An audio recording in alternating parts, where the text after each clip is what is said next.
আমি ঈশ্বরের নামে শপথ করিতেছি যে বিধি দ্বারা স্থাপিত ভারতের সংবিধানের প্রতি আমি অকৃত্রিম নিষ্ঠা ও আনুগত্য পোষণ করিব। আমি ভারতের সার্বভৌমত্ব ও অখণ্ডতা রক্ষা করিব।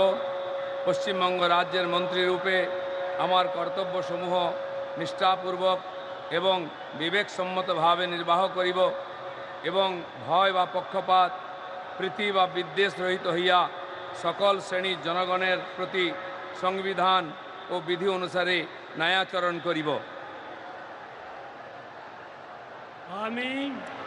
আমি শ্রী দিলীপ কুমার ঘোষ ঈশ্বরের নামে শপথ করিতেছি যে পশ্চিমবঙ্গ রাজ্যের মন্ত্রীরূপে যে কোনো বিষয় যাহা আমার বিবেচনার জন্য আনিত হইবে বা আমি জ্ঞাত হইব, তাহা ওই মন্ত্রীরূপে আমার কর্তব্যসমূহের যথাযথ নির্বাহের জন্য যেরূপ আবশ্যক হইতে পারে তদ্ব্যতিরেকে আমি প্রত্যক্ষ বা পরোক্ষভাবে কোনো ব্যক্তি বা ব্যক্তিগণের নিকট জ্ঞাপন করিব না বা প্রকাশ করিব না।